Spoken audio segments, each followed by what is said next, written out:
بسم اللہ الرحمن الرحیم۔ السلام علیکم ویورز۔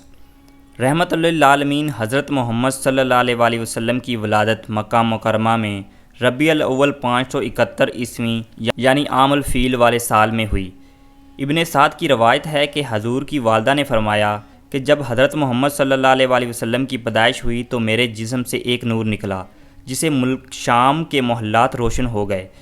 جس رات آپ اس دنیا میں تشریف لائے اس رات کعبہ میں رکھے تمام بت منہ کے بل گر پڑے اور اس طرح کے بے شمار معجزات کا ظہور ہوا جو اس بات کی علامت تھی کہ اس کائنات کا رہبر اور ہادی اس دنیا میں تشریف لا چکے ہیں۔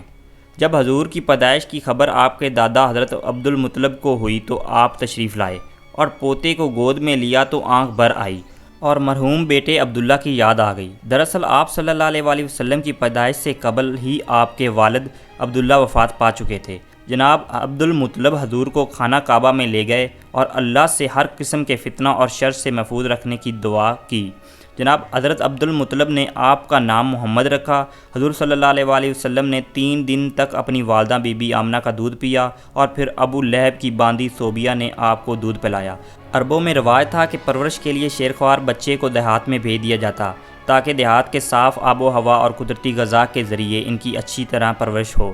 دراصل اس زمانے میں بنو سعد اور بنو بکر کی عورتیں مکہ آتی تھیں اور نومولود بچوں کو اپنے ساتھ پرورش کے لیے لے جایا کرتی تھیں۔ لہذا جب بنو سعد قریش کے علاقے میں آئے تو عورتوں نے مالدار گھروں سے بچوں کو گود لے لیا تاکہ ان سے زیادہ مال و دولت اور انعام و کرام مل سکے۔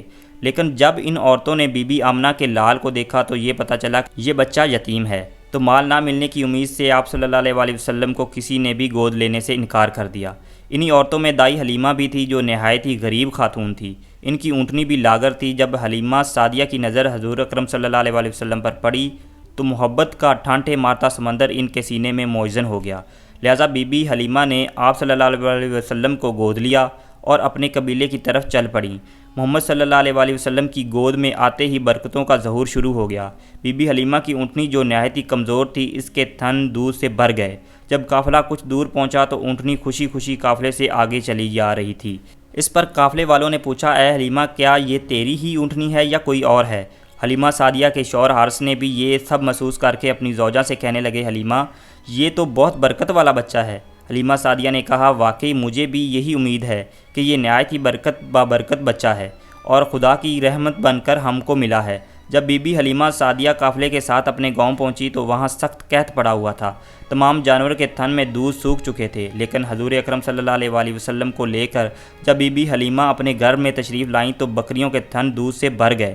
بی بی حلیمہ خود فرماتی ہیں کہ اب روزانہ میری بکریاں چراگاہ سے واپس آتی تو ان کے تھن دودھ سے بھرے ہوتے، جبکہ ہر طرف سوکھا پڑا تھا اور لوگوں کو اپنے جانوروں سے ایک قطرہ دودھ تک نہ ملتا تھا۔ لہٰذا میرے قبیلے والوں نے اپنے چراہوں سے کہا، تم لوگ بھی اپنی جانوروں کو اسی جگہ چراؤ جہاں حلیمہ کی بکریاں چرتی ہیں۔ مگر جہاں چراگاہ یا جنگل کا کوئی دخل ہی نہ تھا، یہ تو رحمت للعالمین محمد صلی اللہ علیہ وآلہ وسلم کی برکت کا فیض تھا جس کو میں اور میرے شوہر کے سوا میری قوم کا کوئی شخص نہیں سمجھ سکتا تھا۔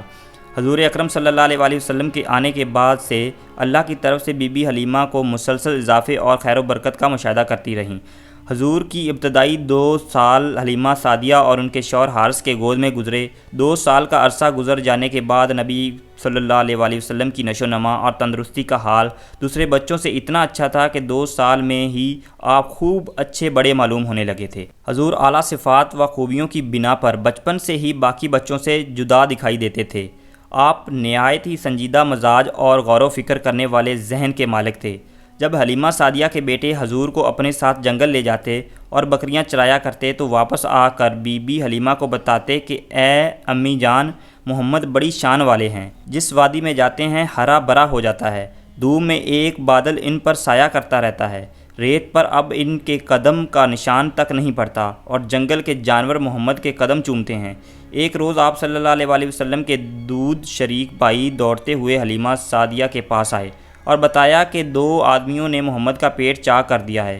بی بی حلیمہ کے حواس باختہ ہو گئے اور وہ اپنے شوہر کے ساتھ دوڑی ہوئی وہاں پہنچی تو دیکھا کہ حضور صحیح سلامت کھڑے تھے۔ جب حضور سے پوچھا گیا کہ آپ کو کیا ہوا تھا تو آپ صلی اللہ علیہ وآلہ وسلم نے بتایا کہ سفید کپڑے والے 2 آدمی آئے تھے، انہوں نے مجھے لٹا کر میرا سینہ چاک کر دیا اور اس کے اندر سے ایک خون کا لوتھڑا نکالا، پھر اسے سونے کے ایک تشت میں رکھ کر آب زمزم سے دھویا، پھر اسے اسی طرح اپنی جگہ رکھ کر سینہ بند کر دیا۔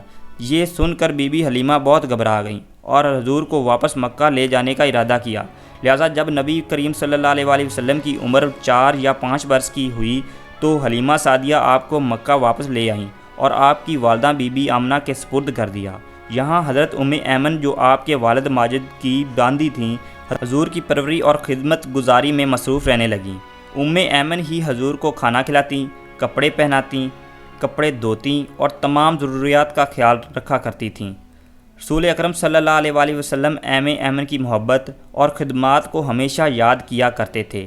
فرمایا کرتے تھے کہ ایمن ماں کے بعد میری ماں ہے۔ ابھی حضور کو اپنے والد کے سائے سے محرومی کا شعور بھی نہ تھا کہ آپ کی والدہ بی بی آمنہ بھی وفات پا گئیں، لہٰذا اب آپ کی پرورش کی ذمہ داری آپ کے دادا جناب عبد المطلب نے لے لی۔ جناب عبد المطلب کو اپنے پوتے سے نہایت ہی محبت و الفت تھی۔ عبد المطلب اکثر آپ کو اپنی گود میں بٹھاتے اور فرماتے اس بچے کا مقام بلند ہے، یہ سید و سالار ہوگا۔ پھر آپ صلی اللہ علیہ وسلم کو آغوش میں لے کر اپنے پاس بٹھاتے اور محبت سے آپ کو چومتے۔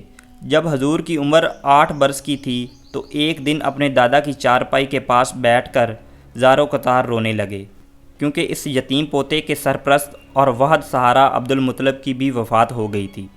جناب عبد المطلب نے موت کے وقت اپنے اس 8 سالہ یتیم پوتے کو اپنے بیٹے عبد الطالب کے حوالے کر کے اللہ کی طرف سے رسول صلی اللہ علیہ وسلم کو یتیم رکھنے کی بہت ساری حکمتیں تھیں۔ مثلا یتیمی میں انسان خود کو بالکل اکیلا محسوس کرتا ہے، لہذا اس اکیلے پن کی وجہ سے حضور نے اللہ سے تعلق جوڑا۔ ایک یتیم کی زندگی تنگی اور پریشانی سے بھری ہوتی ہے، لہذا ایک یتیم شخص تمام تر مشکلات سے گزرتا ہے اور اس کے اندر احساس ذمہ داری اور مختلف صلاحیتیں پیدا ہوتی ہیں۔ ان مشکلات اور تکلیفوں کی وجہ سے ہی یتیم شخص دوسروں کے مقابلے میں زیادہ حساس اور رحم دل ہوتا ہے۔ لہذا محمد صلی اللہ علیہ وسلم کو یتیم رکھ کر اللہ نے آپ کے اندر اس طرح کی بے شمار خصوصیات اور کمالات پیدا کر دیں۔ بہرحال آپ ابو طالب کی سرپرستی میں حضور کی زندگی کا نیا دور شروع ہوا۔ 8 سال کی عمر میں جب کہ بچے دنیا کی اونچ نیچ سے بے خبر کھیل کود میں مگن ہوتے ہیں، حضور دن بھر بکریوں کی رکھوالی کرتے، جنگل میں انہیں چرانے لے جاتے، دوپہر کے کھانے میں بیر کھا کر پیٹ بھرتے اور گھر کو چھوٹے بڑے کام کاج کر کے اپنے چچا ابو طالب کا ہاتھ بتاتے تھے۔ اگرچہ چنانچہ ابو طالب نے کبھی بھتیجے اور اپنے بچوں کے درمیان فرق نہیں کیا اور دونوں میاں بیوی نے حقیقی بیٹے کی طرح حضور کی پرورش کی۔ حضور 8-9 سال کی عمر میں ہر صبح شام سے باہر نکل جاتی اور شام تک اکیلے صحرا میں رہتے۔ اکثر اوقات کھلے آسمان اور بادلوں پر نظر جمائے رکھتے، سورج ڈلنے سے پہلے مویشیوں کو لے کر واپس آبادی میں لوٹ آتے۔ جناب ابو طالب ایک تاجر تھے، لہذا محمد صلی اللہ علیہ وسلم کی عمر جب 12 سال کی تھی تو آپ انہیں تجارت کے سلسلے میں اپنے ساتھ ملک شام لے جاتے۔ شام کے شہر بصیرہ کے نزدیک ان کا قافلہ ٹھہرا۔ روایت ہے کہ جس دن ان کے کارواں نے پڑاؤ ڈالا وہاں بحرہ نامی ایک راہب رہتا تھا۔ بحرہ نے دیکھا کہ جس درخت کے نیچے قافلہ ٹھہرا ہے اس کی ٹہنیاں خود بخود جھک گئی ہیں۔ اس نے دیکھا کہ ایک 12 سال کا لڑکا قافلہ میں شامل ہے جس پر بادل کا ایک ٹکڑا سایہ کیے ہوئے بحرہ کے ایک عالم اور دانشور راہب تھا۔ وہ سمجھ گیا کہ یہ وہی موعود ہے جس کی بشارت ہماری کتابوں میں موجود ہے۔ وہ جناب ابو طالب سے ملا اور ان کو نصیحت کی کہ اپنے بھتیجے کی پوری نگرانی کرے، یہ وہی بچہ ہے جس کا ذکر آسمانی کتابوں میں ہے۔ بحرہ نے ابو طالب سے کہا کہ انہیں یہاں سے واپس مکہ بھیج دو اور شام نہ لے جاؤ کیونکہ انہیں یہودیوں سے خطرہ ہے۔ لہذا جناب ابو طالب نے چند غلاموں سمیت حضور اکرم صلی اللہ علیہ وسلم کو مکہ واپس بھیج دیا۔ جناب ابو طالب کا بیان ہے کہ میں نے کبھی بھی نہیں دیکھا کہ محمد بھی کبھی کسی سے کوئی جھوٹ بولا ہو یا کبھی کسی کو دھوکہ دیا ہو یا کبھی کسی کو تکلیف دی ہو یا کوئی بے بہودہ بات کی ہو۔ حضور ہمیشہ خوش اخلاق، نیک اتوار، نرم گفتگو، بلند کردار اور اعلیٰ درجہ کے پارسا اور پرہیزگار تھے۔ رسول پاک صلی اللہ علیہ وسلم کا بچپن میں تمام بچوں سے مختلف طبیعت کے مالک تھے۔ آپ نے باقی بچوں کی طرح شرارتیں اور شوخیاں نہ کی تھیں، بلکہ آپ بچپن سے ہی اس کائنات کے نظام پر غور و فکر کیا کرتے تھے۔ حضور کی جس معاشرے اور سماج میں پرورش ہوئی اور جہاں آپ نے اپنے بچپن اور جوانی کا وقت گزارا، اس نے زناکاری، شراب نوشی، سود، ناچ گانا اور ہر قسم کی برائیاں زوروں پر تھیں۔